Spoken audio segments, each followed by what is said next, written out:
time to jump in the gateway and explore. Stay tuned as we review the gateway and figures from the LEGO Dimensions starter pack here on TalkBricks.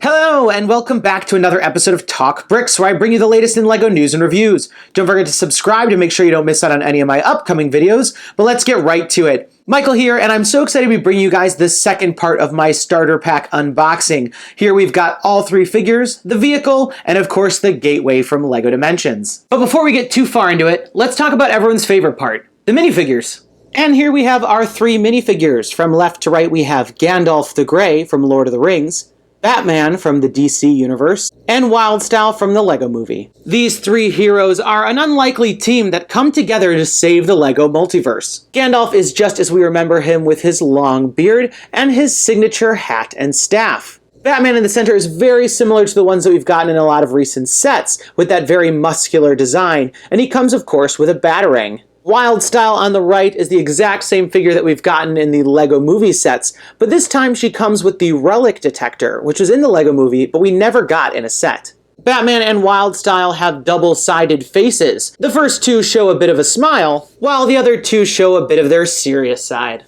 And here's how they look like with some of their accessories moved aside. And here we have all three figures from the back.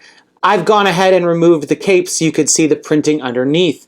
It's mostly a great continuation of what we saw on the front. As most of you are aware, all the minifigures come on these special tags. These are individually labeled, and you can see here from left to right we have Gandalf, Batman, and Wyldstyle's tags. Next up we have the Batmobile Mini build, and as you can see, it's a really nice rendition of the Batmobile. It has these batarang pieces here to represent the bat wings that are signature on the car, and I think this is a nice representation even though it's quite small. As many of you know, all of the builds can be rebuilt into 3 different configurations, but as I haven't unlocked that in the game yet, this is the only one I have to show for today. And here we have the gateway and toy pad. This is one of the major ways that you interact with the game, but it's also how our heroes are able to travel between the LEGO dimensions. One important thing to note is that all of these shield pieces, also called keystones, aren't unlocked at the beginning of the game.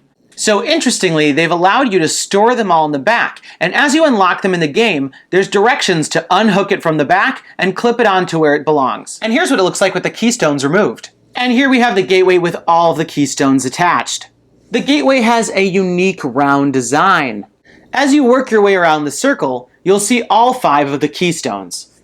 From left to right we have the shift keystone, which opens up colored portals you can transport figures through. The chroma keystone, which dyes each one of your characters a color, and by having all 3 colors, you unlock the puzzle. The scale keystone, which changes a minifigure's size from small to large. The elemental keystone, which lets you use the powers of water, fire, electricity, and earth to help solve puzzles and defeat enemies. And the locate keystone, which when you find what you're looking for, you bring in a character from another dimension to help you out. I really enjoy the way that this looks with all of the different curved pieces, these kind of teeth pieces in the center, and really all the embellishment all around. The other major section of the gateway is of course the base. I really like all of the unique colors here, and I especially like how the center section of the toy pad is kind of encapsulated in these clear pieces. It gives it a really cool look, especially when it's lit up. There are a few stickers around the model that add some interesting details from Planet Vorton, as well as some mechanical or screen details. Finally, you may have noticed some extra pieces that seem a little out of place. For instance, we have this section on the right, and I believe through the use of this piece, as well as these extra arms, we can build Expo from the trailer.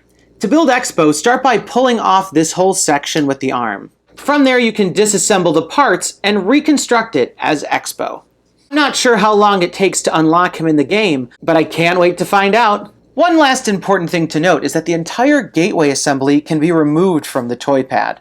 And here you can see the 2x2 regions that secure it on top.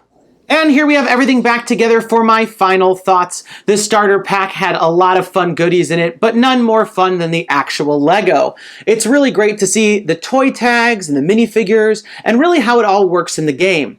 The gateway is a nice intricate build that I think a lot of you guys are going to have fun with, and it really remains the centerpiece of your experience playing with the game. But those are just my thoughts about the gateway, and I'd love to hear yours in the comments down below. Let me know, What do you think about the starter pack and everything that's included? And have you guys picked up a copy of the game?